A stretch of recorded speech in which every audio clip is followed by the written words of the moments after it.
To Massachusetts now, where we are getting closer to closing arguments in Lindsay Clancy's murder trial. Clancy has pleaded not guilty in the 2023 deaths of her 3 young children. She does not deny killing them, but her lawyers argue she was suffering from severe postpartum psychosis and shouldn't be held criminally responsible. Now, court is in recess for the next hour. So far today, the defense wrapped up cross-examination of psychiatrist Dr. Avram Mack. He testified that he believes Clancy was depressed but not experiencing psychosis at the time of the killings.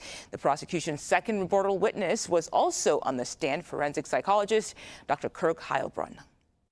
I think one of the important aspects of her mental health history before September of 2022 is that she really did not experience anxiety in a way that interfered very much with her functioning.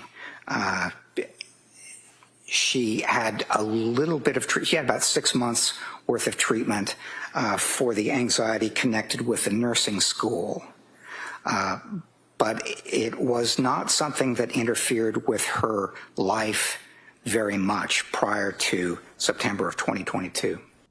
All right, let's go live to trial lawyer and former prosecutor Mark Eiglarsh. Mark, thanks again for your time today. So how might the jury weigh these 2 differing diagnoses of Clancy's mental state when she killed her 3 children? It's so challenging for them. They're not experts. They talk to these people with significant academic pedigrees, and then the jurors are listening, and they're trying to wrap their heads around who's telling the truth. At the end of the day, I'm not sure that they can.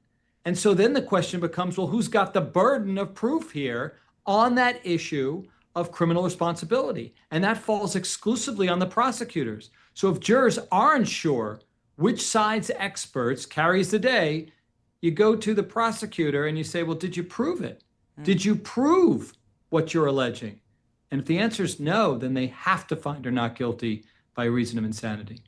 So what is each side, when we talk about the defense and the prosecution, what are they hoping to achieve when it comes to those closing arguments?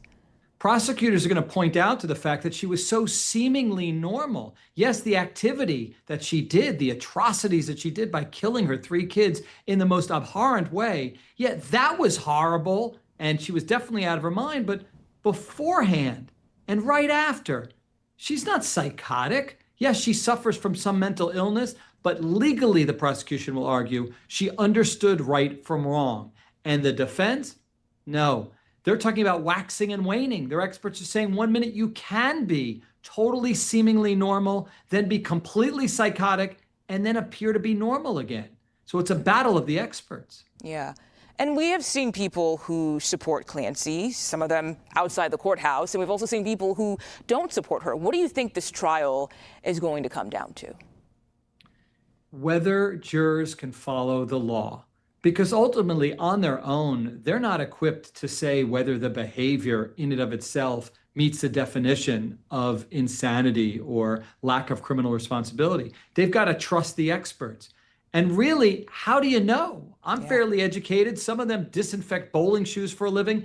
Many people just don't know. And so you've got to go back to the burden of proof. That's what I've been telling people. All right, we'll see what happens. Mark Eiglarsh, thank you for your time today. Appreciate it.